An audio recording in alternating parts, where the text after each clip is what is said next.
Hi guys and welcome back to Frame Nature. It has been a while since I've made a video on this channel, but I've still been working on my trees in that time and I wanted to show you some of the progress that I've been making. Some of the trees I'm about to show you have already featured on the channel, but others are brand new that I've collected in the time since. I think my skills in bonsai have come on a lot in the last few years, although I'm still definitely a novice. But I think some of my trees are now starting to look pretty cool and I'm quite pleased with the progress that I've been making. I want to make this video so I can refer back to it in the future to see just how much my trees have changed. I've got a few pictures on my computer, but pictures never do a tree justice. It's best to see in a video, so I'm making this video for myself mostly. But also, if you get some enjoyment from it, let me know in the comments down below. And if you've got any ideas on how to improve them, feel free to let me know as well. So this is the first tree I want to show you, and it's probably my favourite. It's a Japanese maple of the going green variety that I picked up from a local supermarket Aldi as a nursery stock plant for I think what was £8 or £10 at the time. Because it was just a nursery stock plant, I've had to set the primary branch structure in place all myself. And you can see that from this picture. It's come on a long way since that picture was taken. I think that picture was 2, maybe 3 years ago. And since then, all the branches have developed fine ramification. As I said, I think it's probably my favourite. What do you think? Any good? Now this one has featured on the channel before. I filmed this tree for what was the very first video I made on this channel. It's my horse chestnut tree that I've been growing from seed. The seed was planted in I think 2018, so it's been growing for a good few years now in this big pot. The trunk's really starting to thicken, and I've also been able to develop quite a good canopy. Of course, horse chestnut isn't the greatest species for bonsai, but I like the challenge, and I do hold some sentimental value to this tree, being the very first tree I attempted to turn into a bonsai. So with this tree featuring on the channel already, I thought it might be nice to look back in time and see where it's come from. In this clip you can see the tree was just a skinny little twig that I decided to do a trunk chop on. Now in hindsight, a trunk chop probably wasn't very necessary, but at the time I'd been watching lots of bonsai videos and I was very excited to do something to a tree, and this was my very first attempt at anything, chopping the tree in half. Turns out it worked out okay, but that then left me with a dilemma. There was too many branches and I had to make a decision, although in present day there is now only 2 branches coming from that junction. The tree doesn't look its best right now, it is getting towards the end of summer and some of the leaves are starting to brown. But when this tree does flush out with the new fresher small leaves, it does look pretty good.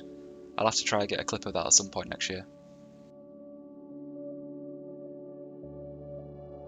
This is my dogwood that again has featured on the channel before. Again, I think this tree looks pretty good. It's quite skinny, it's got an interesting feature on the front, but the canopy is really well developed. It looks nothing like what it was when I first collected it. Originally it was just this long stick, and since then I've grown this entire canopy. I'm really pleased with this tree. The trunk is quite skinny, although that feature does give it some interest. I did change the planting angle to make it more upright. It starts off going left, but then the bend turns it up towards the sky. This tree is very prolific and needs to be trimmed very regularly. Overall, I'm really pleased with how this tree looks.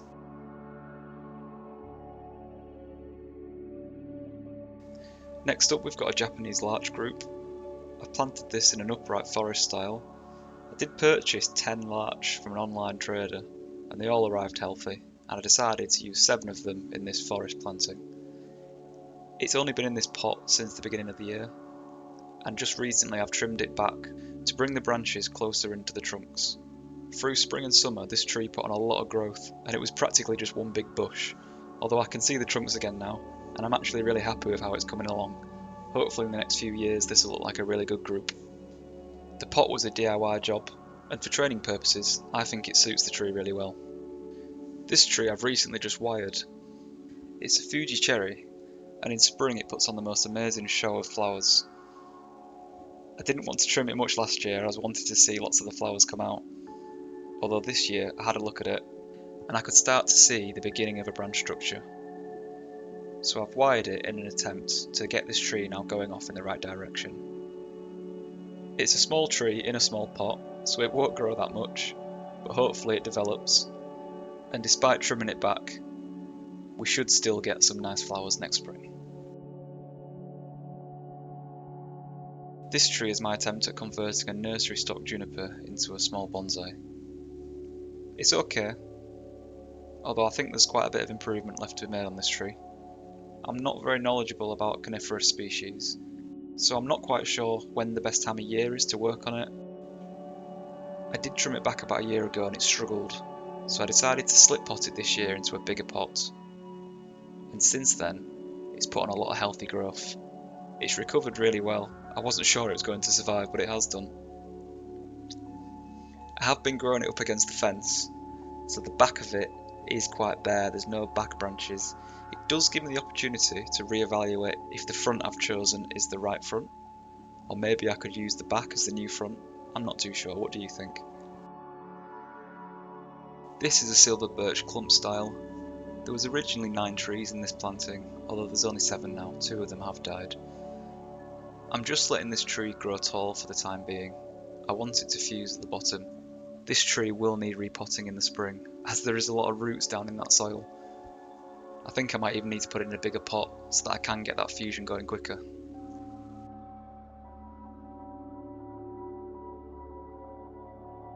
We're moving on to my hawthorn now. I've got 3 hawthorn trees I'd like to show you, and this first one is an attempt at a literati.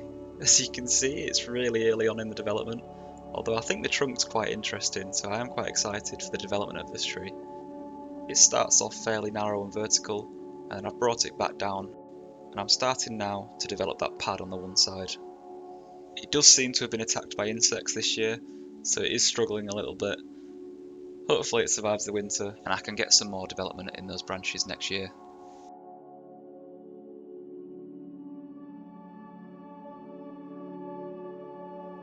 This hawthorn is also really early on in its development. My plan for this tree is to have left branches coming off the left trunk and right branches coming off the right trunk, a crown to either tree, and then leaving the centre fairly open. And then this last hawthorn I'd like to show you is my largest tree.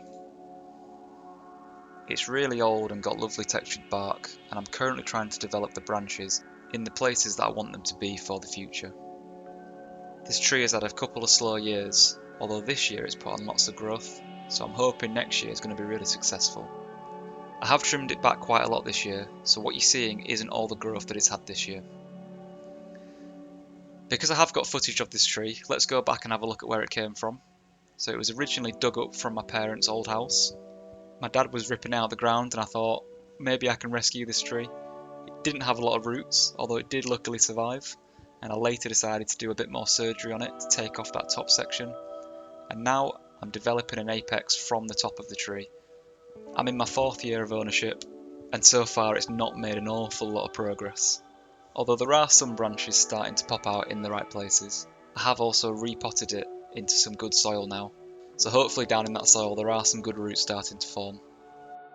This field maple has been growing really slowly in a small pot, so I recently gave it a larger pot, and it's put on quite a lot of growth since. I do have another field maple growing in the ground, as I want it to get quite large before I do any work on it. I love field maples, and I'm really glad to have some in my collection. Next up is another forest planting, but this time with silver birch.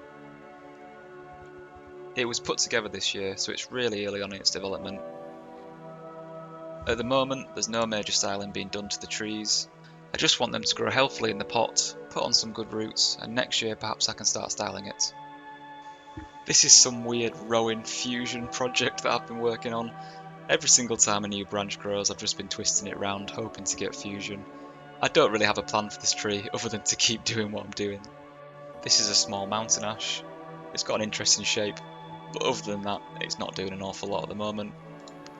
And then I think this is a cherry, I'm not too sure. I really like the shape of the tree towards the bottom, although there's still a lot of work to be done on the top of the tree to make it look any good. Now this tree is probably the quickest growing, easiest tree in my collection to look after. No matter what I do, I cannot kill it. Although now I've said that, it'll probably die on me. I think it's a hazel, although I'm not too sure. The leaves are really big, so it's not really great for bonsai. But I've managed to get a really interesting twist in the tree without even using wire, it's just been cut and grow method. Perhaps one day this tree could have a really good winter image. although in summer with the large leaves I'm not too sure how great it'll be for bonsai. This is another silver birch that I'm including in this video just as evidence for my experiment. I wanted to leave wire on a tree and just see what happened. Didn't know if it'd strangle the tree to death or if it'd completely absorb the wire. Anyway, let's wait and see what happens to this tree. And now I've got some pine to show you, which I'm really just asking for some advice for. If anyone's got any idea on what to do with pine, please help me out, because I am clueless. I don't know what to do with these trees at all. I'm really struggling. I hear the phrase problem tree being thrown around in the community, and for me, these are definitely problem trees. I've got no idea whatsoever. I thought with this one, it could maybe be turned into a cascade. I'm not sure. Yeah, really struggling with these.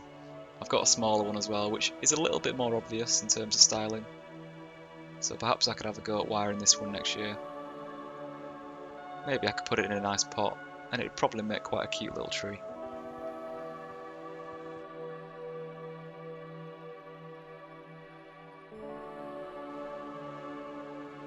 And then the final tree I thought that was worth sharing is 3 more of these Japanese larch that I've got.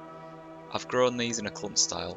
At the minute this tree is receiving 0 styling whatsoever. Again, I'm just wanting this tree to fuse, so letting it grow. Hopefully it'll fuse.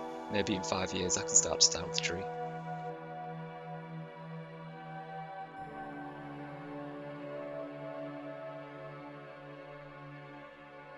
So that's it for the update on my trees. It wasn't all of them, but it was the ones that I wanted to share.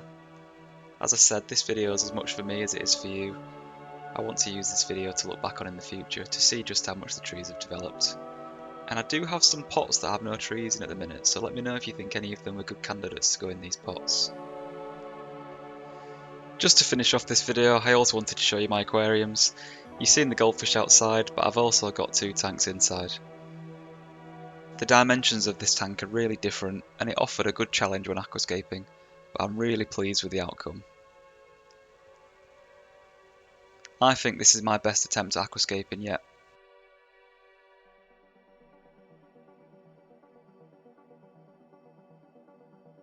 And my other aquarium is a really simply styled platy tank. Thanks for watching till the end if you have, and I hope you have a good day. Toodaloo! Toodaloo! Oh dearie me.